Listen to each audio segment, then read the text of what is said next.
حکمت سمجھ آئے نا، ایک حکمت اور آپ کے دل میں اتر جائے نا،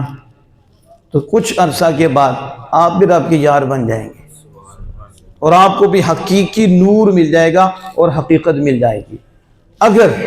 آپ اس مفہوم کو اپنے ذہن میں اتار لیں اور اپنے دل پہ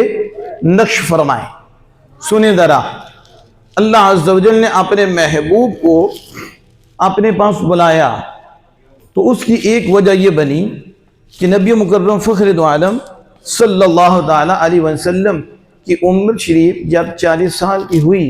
تو اللہ عز و جل نے حکم ارشاد فرمایا، محبوب ڈرائیے، انہیں بتائیے اللہ ایک ہے، اب توحید کا پیغام عام کریں۔ اب اللہ عز و جل کا آرڈر کہ محبوب آپ نے ان کو کہنا ہے، جہنم سے ڈرانا ہے، انہیں بتانا ہے میں ایک ہوں، آپ کا کام ہے میری توحید کا اعلان کرنا، میرا کام ہے تیری رسالت کا پرچار کرنا۔ پتہ چلا کہ محمد الرسول اللہ یہ اللہ کی سنت ہے اور لا الہ الا اللہ آمنہ کے لال کی سنت ہے۔ اب جب حضور نے یہ شروع کیا نا تو اپنے ہی دشمن ہو گئے، گھر سے ہی دشمن، ایسا ہی ہے نا، دشمنی شروع ہو گئی۔ تو پھر رشتہ داروں کی دشمنی آپ سمجھ شروع ہو گئی۔ پھر ابو لہب نے جب آپ سے یہ کہا، پھر اللہ پاک نے پوری سورت نازل فرمائی، ام جمیل، ابو لہب۔ لیکن تکلیف کا سلسلہ شروع ہو گیا، ادھر تکلیف شروع ہے، ادھر دعوت توحید شروع ہے۔ نہ تکلیف رکتی ہے نہ دعوت توحید رکتی ہے۔ حضور دعوت دیتے جاتے ہیں اور وہ حضور سید عالم صلی اللہ علیہ وسلم کو تکلیف دیتے جاتے ہیں اور آپ سہتے جاتے ہیں۔ ذرا آپ نکتہ سنیں گے، آپ بیٹھے یہاں ہوں گے لیکن پہنچ عرش پہ جائیں گے کہ عرش والا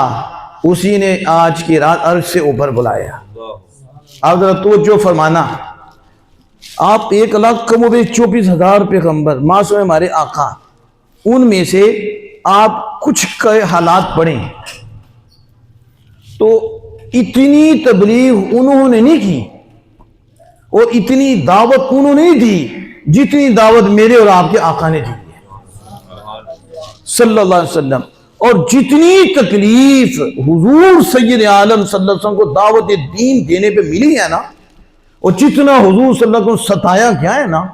اور حضور نے اس پہ صبر کیا نا، اتنا کسی نبی کو نہیں ستایا گیا، نہ کسی نبی کو تکلیف دی گئی، حتیٰ کہ اللہ جل وعلا نے قرآن پاک میں خود فرمایا لعلک باخع نفسک الا یکونوا مؤمنین۔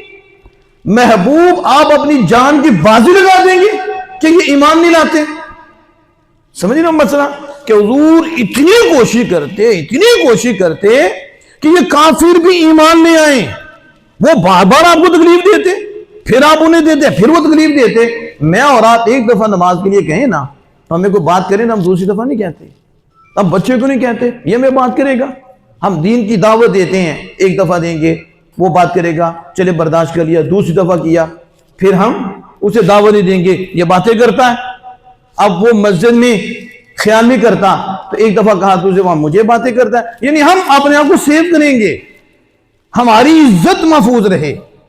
ہمیں تکلیف نہ ہو، لیکن میرے اور آپ کے آقا صلی اللہ علیہ وسلم اپنی ذات پاک کو آگے نہیں رکھ رہے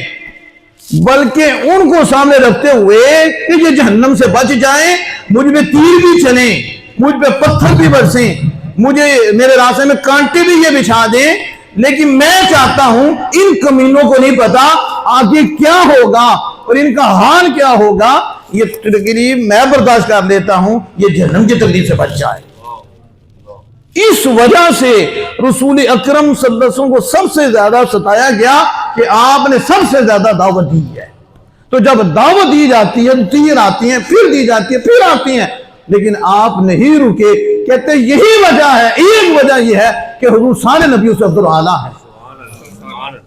کہ حضور نے خود سہا ہے۔ اب میں عرض جو کرنا سمجھیں، اتنی تکلیف سہی کہ آپ کو پتا ہے کہ طائف کا مقام اور وہ منظر کہ جب وہ اوباش بچے لگا دیے گئے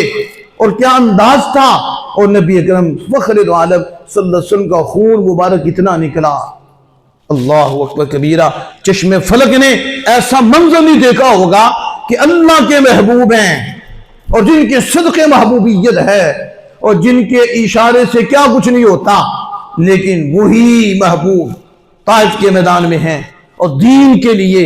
تکلیف برداشت کر رہے ہیں، حتیٰ کہ کفار نے گھاٹی میں بند کر دیا شیب ابی طالب، اور وہ 3 سال جو محصور رہے اور وہاں جو چمڑے کھاتے رہے، وہاں جو پتے کھاتے رہے، وہ ساری تکلیفیں وہاں برداشت کرتے رہے، بائیکاٹ ہوا، مقاطع ہوا، لین دین ختم ہو گیا، شادیوں کے سلسلے ختم ہو گئے، رشتہ داری تھی، ادھر ظاہری طور پر حکومت ان کے پاس تھی، حکومت کا نشہ تھا ان کے پاس، یہ سارا سلسلہ تھا۔ اور اسی سال حضرت سیدہ خدیجہ الکبریٰ رضی اللہ تعالی عنہ کا وصال بھی ہو گیا، اور آپ کے چچا ابو طالب بھی، وہ بھی فوت ہو گئے۔ عام الحزن، اسے غم کا سال کہا گیا۔ اب وہ بھی تکلیف رسول اکرم صلی اللہ علیہ وسلم کو، یعنی 13 برس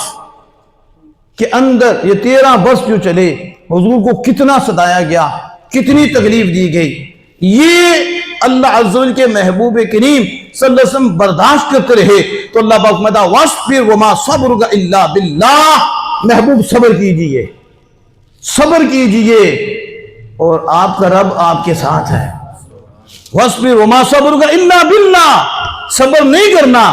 مگر اللہ کے ساتھ، اور محبوب غمگین نہ ہوں۔ وہ جو ان کی طرف سے معاملات ہیں، آپ کا سینہ مبارک تنگ ہوتا ہے، کہا محبوب تکلیف نہ کریں، غمگین نہ ہوں۔ ایک طرف کفار کی اتنی تکلیفیں اور حضور کا دعوت کو نہ چھوڑنا اور وہ سلسلہ جاری رکھنا، اور سینہ مبارک کتنا انہوں نے زخمی کیا نبی اکرم صلی اللہ علیہ وسلم کا۔ اللہ پاک میں محبوب صبر کریں، اس کے آگے سبحان الذی اسریٰ ہے بعبدہ، کہ اللہ عز و جل نے اتنی دیر محبوب کریم صلی اللہ تعالی علیہ وسلم کی تکالیف جتنی بھی تھیں ان کو ملاحظہ فرمایا، اور پھر زمانے والوں کو بتلایا جو ہمارے لیے